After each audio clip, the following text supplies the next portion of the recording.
Nous sommes à présent avec l'un des hommes les plus prisés de cette rencontre. Heureusement, il s'agit de Kémy Séba, le dirigeant de Urgence panafricaniste. On le sait, grand militant anti-impérialiste. Aujourd'hui, on le retrouve ici à Sochi. Kémy, alors je ne sais pas s'il faut te tutoyer ou vous voyez, de toutes les façons. Alors, tu fais partie des invités de marque, je le dis ainsi, de cette rencontre, ce premier sommet Russie-Afrique. Déjà, tes impressions? Mes impressions, c'est que tout ce qui peut nous permettre de sortir de l'escarcelle de l'Occident est positif. Lorsque nous venons en Russie, tout le monde sait que je travaille de manière rigoureuse avec les Russes comme avec d'autres pays anti-impérialistes qui luttent contre l'hégémonie occidentale dans le monde. Je travaille avec les Russes depuis maintenant environ 1 an et demi, pour ne pas dire plus. Et donc, on est dans cette démarche aujourd'hui de faire en sorte qu'il y ait un partenariat solide qui puisse se faire et une alternative crédible qui puisse se faire vis-à-vis de ce qui peut exister politiquement, économiquement avec l'Occident.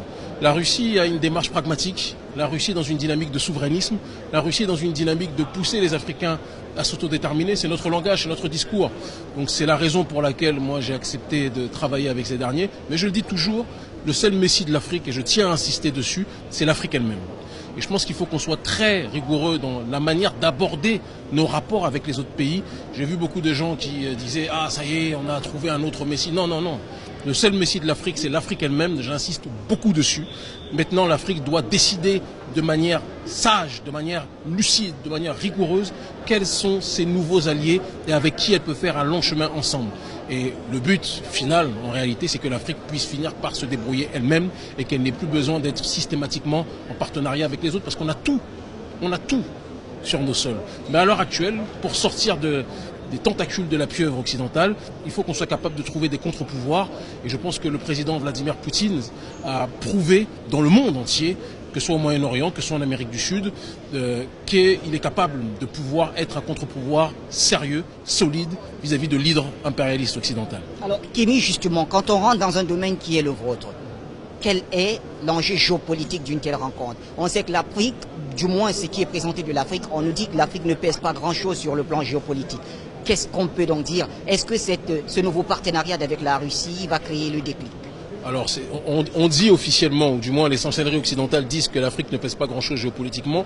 Or, toutes les nations du monde se retrouvent en Afrique. Donc en réalité, tout le monde sait officieusement que l'Afrique est l'enjeu numéro 1 du monde. On parle même du Moyen-Orient, mais j'ai envie de vous dire que ce qui se passe en Afrique est même peut-être plus important ou similaire. Simplement, les Occidentaux, les oligarques occidentaux ont développé la méthodologie de la guerre sous proxy, ce qui fait qu'on a l'impression qu'on se tue les uns les autres, alors qu'en réalité, chacun est sponsorisé par telle entité occidentale contre telle entité occidentale et ils se battent. Nous, notre démarche, c'est l'autodétermination. Nous partons du principe, en nous inscrivant dans le paradigme historique, que l'Union soviétique, avant sous Khrouchtchev, a été capable de soutenir les mouvements d'autodétermination africains, même si ceux-ci ont été stoppés dans leur processus par l'effondrement du mur de Berlin et par le néocolonialisme qui, plus que jamais, a surgi. Mais aujourd'hui, Poutine a compris qu'il y a des mouvements qui résistent, et donc il est dans cette démarche de soutenir tous les mouvements souverainistes dans le monde. Donc il n'y a pas de tabou, il n'y a pas de secret dessus. Et nous, géopolitiquement, j'ai envie de vous dire que ce sommet est bon pour le grand public, mais la réalité des connexions géostratégiques avec la Russie se fait ailleurs. Elle se fait en dehors de ce forum. Aujourd'hui, c'est une vitrine officielle, mais le fond des choses se déroule depuis déjà un certain temps en réalité. Cette démarche russe, et ce sera notre dernière question, cette démarche russe, est-ce qu'elle pourrait aujourd'hui créer plutôt des difficultés à d'autres grandes puissances? On le sait, on a très souvent vu des grands sommets, États-Unis, Afrique, France, Afrique, Chine, Afrique, etc., etc. La Chine est toujours restée dans sa diplomatie silencieuse. Aujourd'hui, elle sort. Est-ce que cela peut créer, j'allais dire, des difficultés à d'autres? De toute façon, vous savez que la loi du marché fait que de toute façon, chacun essaye d'avancer pour ses propres intérêts. Maintenant, il faut aussi analyser géopolitiquement que la Russie et la Chine ne sont pas les pires ennemis.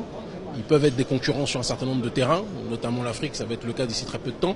Mais il y a la dynamique aussi du monde multipolaire dont parle mon camarade et ami, l'intellectuel russe, conseiller des autorités russes, Alexandre Dugin, excusez-moi, et qui parle de cette nécessité que, dans cette volonté de briser l'hégémonie d'un seul bloc, que chacun puisse être capable de se donner la main pour avancer. Donc la Russie et la Chine sont concurrents sur certains aspects, mais ils ont aussi des intérêts convergents sur un certain nombre de points, et ils préféreront favoriser les uns et les autres que favoriser l'Occident, c'est évident. Maintenant, le plus important, c'est que nous soyons capables de tirer notre épingle du jeu dessus, en comprenant qu'en politique, il n'y a pas d'amis, il n'y a que des intérêts.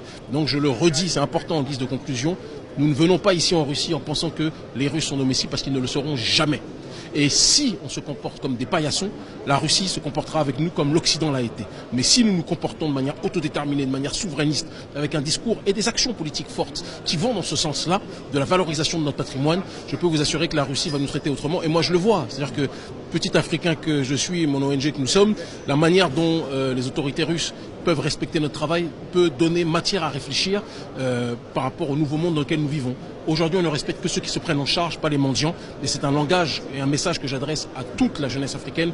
Arrêtons d'attendre des autres ce que nous pouvons faire par nous-mêmes. Et il n'y a que là que nous serons respectés par les autres. Merci Kémy Séba.